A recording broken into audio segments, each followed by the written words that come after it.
Dahil walang height limit na ngayon sa PBA, naglalaki yan mga higanteng imports ang mapapanood natin sa 2026 Commissioner's Cup. Alam niyo naman na siguro na si Bol Bol ay maglalaro sa TNT Tropang 5G. Kung gusto niyo malaman ang iba pang mga higanteng naglalakasang imports na maglalaro sa PBA, panoorin niyo lang itong video.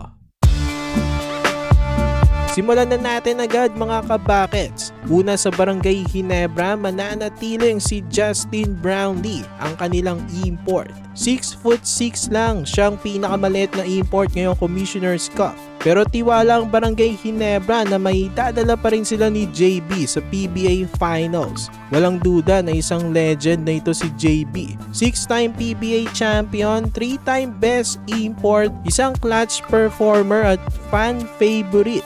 Kahit nga hindi Ginebra fans, gustong gusto ito. Ayon kay Coach Tim, hanggat nadadala sila ni Brownlee sa finals at nagkakaroon ng chance sila mag-champion, hindi nila ito papalitan. Well, makuha nga kaya ni JB ang kanyang ikapitong title sa paparating na Commissioner's Cup? Sumunod sa Blackwater Bossing, si Daniel Ochefu, isang 6'11". May experience na sa NBA, naglaro ng 19 games sa Washington Wizards. After noon, naging journeyman sa Europe at Asia. Kilala siya sa kanyang solidong depensa, rim protection at athleticism. Para sa Blackwater na rebuilding, ay ayos naman itong import na ito. Sumunod sa Converge FiberXer si Kyler Kelly, isang 7-footer. Former NBA player, naglaro ito sa Dallas Mavericks at New Orleans Pelicans. After ng kanyang NBA stint, naglaro siya sa G League sa South Bay Lakers. Isa itong decent na rim protector at remember 7-footer ito at may NBA experience. So hindi basta-basta itong si Kyler Kelly. Perfect para sa Twin Towers ng FiberXers. Talagang kumuha sila ng 7-footer para samantalayin itong walang height limit. Interesting rin mapanood ito dahil may NBA background. Sa Magnolia Hotshots naman, ang kanilang import ay si Terrell Brown Soares. Ito naman ay isang 6'9", 6'10".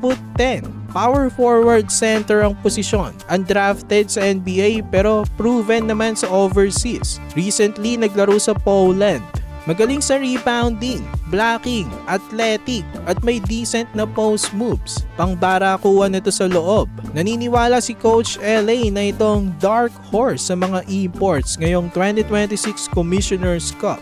Dadali niya ang kanyang toughness para sa championship push ng Magnolia Hotshots. Sa Meralco Bolts naman si Ismael Romero, 6'9", 6'10" rin. Naglaro para sa Puerto Rico National Team. Naglaro rin sa KBL at East Asia Super League. Import na siya mismo ng Meralco Bolts doon. Napakalakas nitong import na to. Athletic, halimaw sa poste dahil sa kanyang maskuladong katawan. Physical rin maglaro, masipag na rebounder. I-expect natin na high energy plays ang ibibigay niya sa Meralco. Kaya lang marami ang may ayaw sa kanya dahil sa kanyang controversial na ginawa kay Nick Demusis. Grabe nga, viral ang ginawa nito. Makikita niyo sa video, brutal ang kanyang pagsipa kay Demusis. Kinwestiyon tuloy ng mga fans, bakit pinayagan ito ng PBA na maging import ng Bolts? Pero kung titignan na lang natin sa laro, okay sana ito. Kaya nga gustong gusto ng Bolts na siya pa rin ang import nila. Sa NLEX Road Warriors naman si KD Lane, isa ring 6'10" na draft sa San Antonio Spurs noong 2015. Naglaro sa China, Taiwan, Korea at recently sa East Asia sa Meralco Bolts rin. Basic na basic lang ito pero sobrang effective. May decent na shooting touch sa labas. Magandang pick up rin ito para sa NLEX. Sa Phoenix Fuel Masters si James Dickey III, 6'10" rin. Naglaro sa Indonesia ito kasama ni Justin Brownlee sa Pelita Jaya. Isang mamaw sa paint, rebounding machine at shot blocker. Perfect fit para sa Fuel Masters. Sa Rainier Shine Elasto Painters naman si Jalen Johnson, 6'9", versatile big. Galing sa NBA G League, Big 3 League at recently sa Korea, naging teammate niya si Kevin Kiambao. Ito naman ay isang good rebounder, shot blocker at may 3-point range. Sinabi niya mismo, I'm an entertainer and a winner. Sa mga salita na yan, mukhang magdadala siya ng excitement at winning mentality sa Elasto Painters. Sa San Miguel Beermen naman, si Marcus Lee. 6'11", power forward center ang laruan. 31 years old na, galing sa NBL Australia. Nag-champion siya doon sa Melbourne United. Huling team naman niya doon ay Kearns Taipans. Mukhang solid itong nakuha ng Beerman. Isang elite na shot blocker, rebounder at defender. Athletic rin ito, isang lob threat.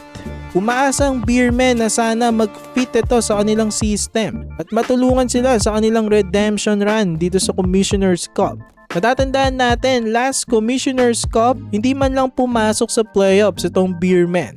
Tignan natin kung anong magagawa nito ni Marcus Lee para sa SMB.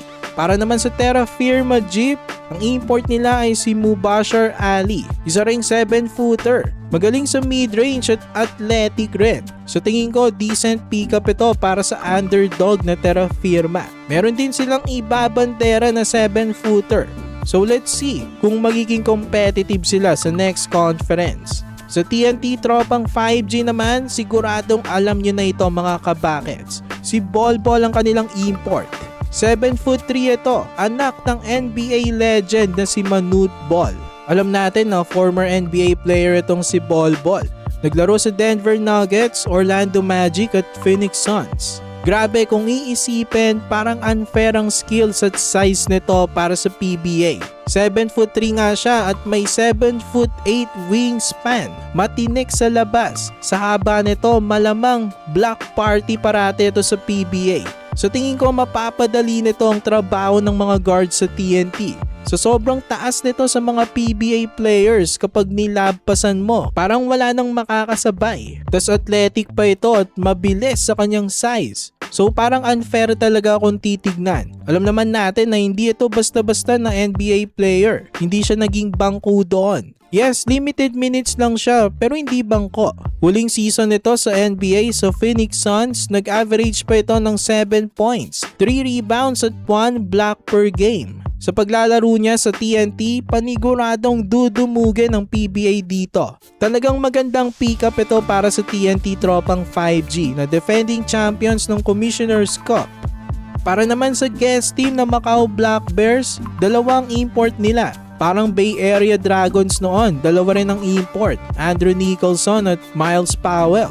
Dito naman sa Macau, ganun din. Unahin natin si Sam De Guara. Isa ring higante ito, 7'6". Malaki at mataas pa ito kay Bolbol.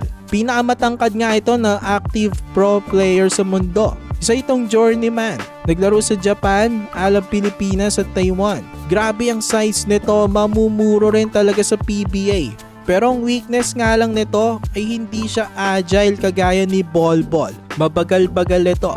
Kaya lang sa laki niyang yan, marami pa rin siyang pahihirapan sa PBA. 7'6" ba naman? Parang Goliath na yan dito sa PBA. Pangalawang import naman ng Macau ay si Tony Mitchell.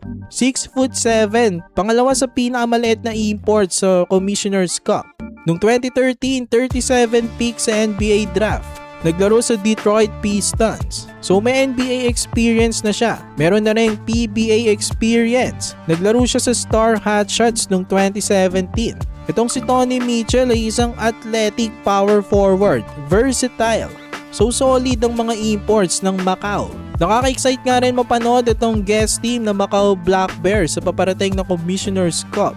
Interesting makita ang matchup na Bolbol versus Sam De Guara, dalawang higante. Thus Justin Brownlee mapapalaban sa mga naglalakiang imports. Madepensahan kaya ng TNT ang kanilang corona. Ang daming storyline nga sa paparating na 2026 Commissioner's Cup. Excited na ba kayo mga kabakets? For more PBA content, ilike nyo na ang ating video at mag-subscribe na rin sa JB Buckets.